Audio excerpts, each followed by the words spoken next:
I've always wondered, where was he going? The man who pulled the guts out of a cat and the hair out of a horse's ass and started rubbing them together, what was he thinking?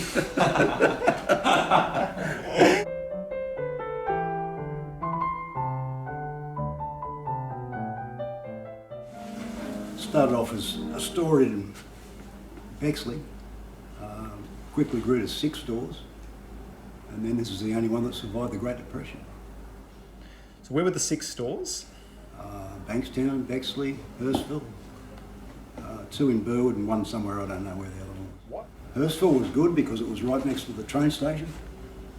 Actually got a picture of it, didn't we? Yep. Mm. When TVs came out, nobody wanted a piano anymore. Right. Well, a huge number of people didn't. So we had TVs here and people come and buy a TV and trade their piano in. So Dad get the piano and then recondition it. Oh, it seems like a pretty good business model, really, doesn't it? It's one of those rare situations where everybody kind of wins. Yeah, I guess you've got to keep changing with the times. Yeah. What about after the 60s? What came next? 68 we started with Yamaha, and a lot of the older pianos were getting too old to recondition anyway, so we had more and more new pianos here. Yeah. And the silly thing was they said, oh, you have to have organs as well. Dad said, oh, I don't want anything to do with organs. He said, well, you have to take them. And he said to them, well, first sign of trouble, and out they go, and they just never were any trouble. Everyone else's, all the Wurlitzers and all the Thomases, they'll be break every second day, and the Yamahas just keep on going. Oh, my mother used to bring me in here in a basket. That's when I started here. So you started working from before you could walk. I spent more time in this building, I think, than anywhere else. Yep. I used to come here after school, because I went to Burwood Public School. And, we'd sweep the floor and do a few odd jobs, and that's where you get your pocket money from. Yep. 20 cents a week. First picked a piano, tuned the hammer up about 12, I suppose. How long did it take you to get any good at it? Wow. Well, I probably learnt faster than most people, I suppose, because I've been listening to my dad all my life. I've been listening to it all my life. So, it wasn't hard for me. If you're exposed to something for an hour a day, every day, it's just going in your head, isn't it? Yeah. How many pianos do you reckon you've tuned? Oh, don't know. Thousands. Thousands and thousands. Well, they say you've got to tune 1,000 before you're any good at it anyway.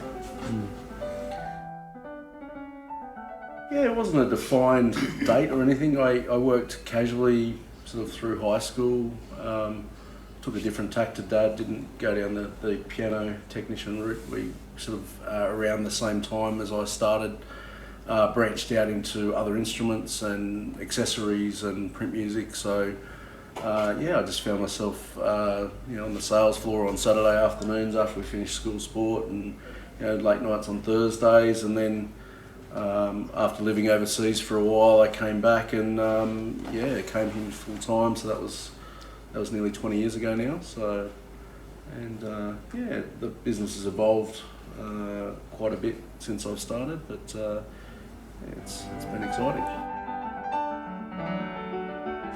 It's changed dramatically. So back in the early 2000s, the internet was a commodity, but it wasn't so ingrained in society. So everyone had a website, but it was very, very simple. So fast forward to today's times, everyone's got the internet in their phone, so the way we react to customers, the way we interact with customers is completely different to what it was even, say, 10 years ago. So we're finding that the change in technology has really been an interesting learning curve for us, and an exciting sort of way of seeing the business evolve and change. Yeah, it's a very different place. Burwood's a very different place than it was when I was a kid. Mm-hmm. Every shop down here was something different. There was a hardware store, and there was a milk bar, and there was a fruit shop, and they're all gone now. Supermarkets, I suppose, wipe them all out. So the place is very different, but also what we're doing is different. We used to recondition piano. We didn't have new pianos. We used to just recondition pianos. And that's basically where I learnt the trade, is pulling old pianos to bits and rebuilding. But you know, in the 70s and 80s, they're all starting to get too old, and they don't come up anymore. They don't respond to what you do. So that's when we started selling new pianos, and that's a big difference. But had I not had the training on reconditioning pianos, I wouldn't know half what I know. And that's part of the problem for people who want to do the piano trade. You go to the con and they teach you all about new ones, but you don't know anything about reconditioning and all the skills that you learn doing that.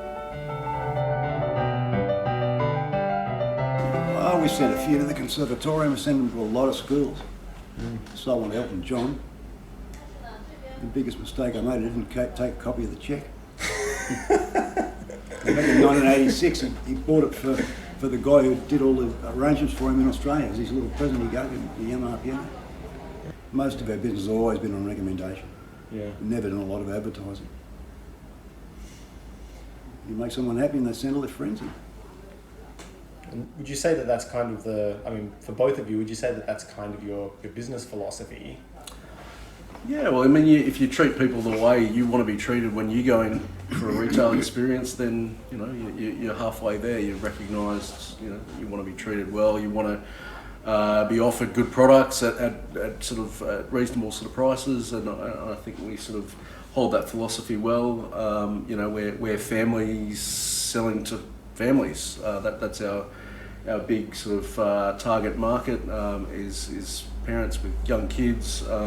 You know, we're in similar sort of situations now. I've got my own family, and I know exactly where, you know, other parents are coming from. They may not have a musical background, but we offer a very welcoming environment to sort of try and get people as much knowledge as they can to help the kids sort of get into music.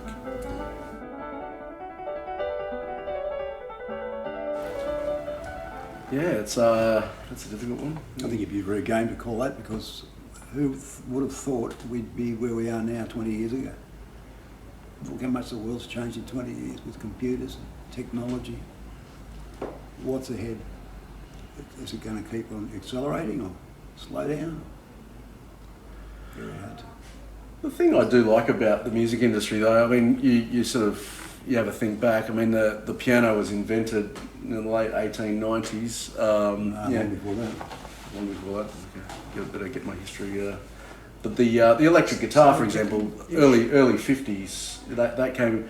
And I mean, we're selling Fender Stratocasters that were originally designed in 1954, and look, they haven't changed a lot since then. So I think music has a potential to appeal to a lot of people, and it's quite timeless. So yeah, there's certainly the technology angle, but I think a lot of people see it as a very traditional pastime. You know, you take orchestral strings, you know, the violin hasn't changed its design in over 300 years. So I've always wondered, where was he going? The man who pulled the guts out of a cat and the hair out of a horse's ass and started rubbing them together, what was he thinking? Where was he going with that? I'd just like to thank all of our sort of loyal customers, and yeah, it's been a really sort of exciting part of my life, obviously, to be involved, and you know, thanks for everything Dad and Mum have done for me as well, as far as, you know, the support that we've got moving the business forward, and yeah, it's been really exciting. That's great that you came here, because it wouldn't be here if you weren't here. Yeah, well, that's the idea, I suppose, to keep it running, keep it flowing.